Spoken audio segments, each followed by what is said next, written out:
So it looks like that thing will happen again. You know, where a movie is a success, in this case Deadpool, but as a result, studios hone in on one particular aspect of it and then beat that horse until it's a dead horse. Like the metaphor. In this case, it's Deadpool's R rating. Now, prior to this film, comic book movies have found moderate success in catering to older audiences. Most recently, Kingsman. Some of the Blade movies, probably. 300. The Crow, I guess. That one where Aragorn gets in a bathroom knife fight with his dick out. Wait, I'm confusing Eastern Promises with A History of Violence? Then why am I still playing this? I don't know. But Deadpool was something completely different, like results-wise. Just incredible. Money.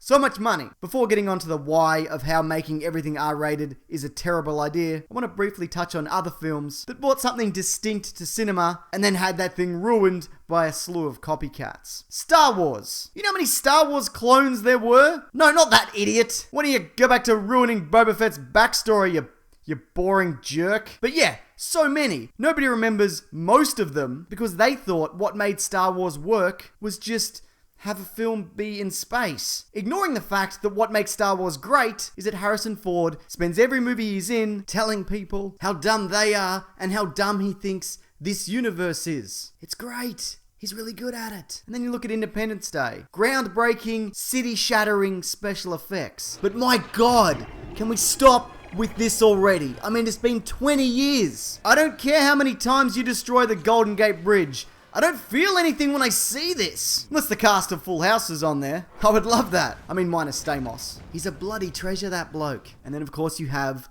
The Dark Knight Effect. A great film that's responsible for every gritty reboot we've seen since. I mean, did we really need to see what if Batman was Dracula? And what if Superman was Batman? And what if Batman was the Hamburglar? This isn't a joke, by the way. I mean, it might be. This is potentially supposed to be ironic or something. I don't know. Regardless, this is your Hamburglar now. Though to be fair, I do kind of want to see him interrogate Ronald McDonald, Dark Knight style. Where are the other cheeseburgers? Where are they? The point is, what needs to be taken away from the success of Deadpool, and James Gunn recently said something very similar to this, is that movie didn't work because it's R-rated. It worked because it's the combined vision of the character's creators, writers, the director, the actor himself, all of these people having a deep understanding of this world. And the R rating is just a byproduct of that, along with breaking the fourth wall, a heavy joke load, and of course when talking about its successes, you can't rule out the stellar marketing campaign. Now, I'm not saying that comic book movies shouldn't be R-rated. I'd love to see more of that, as long as it suits that particular universe. There's talk of the next Wolverine movie being R-rated.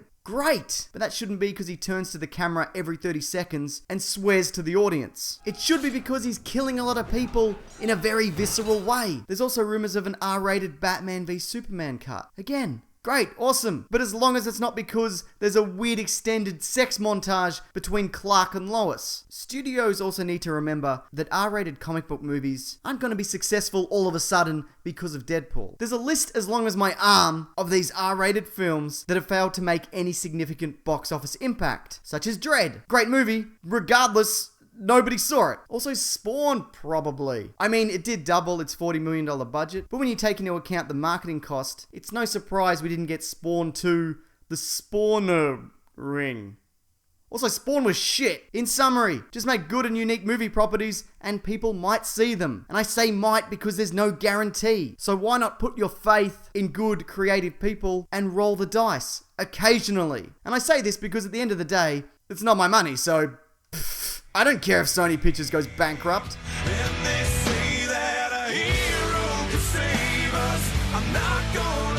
Question for you though, person watching this. Are there any comic book properties that you'd like to see get the R-rated cinema treatment? If you have any thoughts, feel free to leave them below in the comments. Also, if you want, subscribe and check out some of my other videos, including this one on what didn't make it into the final cut of Deadpool. Also, this Monday on my podcast, The Weekly Planet, we're talking R-rated comic book properties that we'd like to see get adapted. So tune in. That's a figure of speech, by the way. You can't tune into a podcast. Put your bloody wireless away, Grandpa.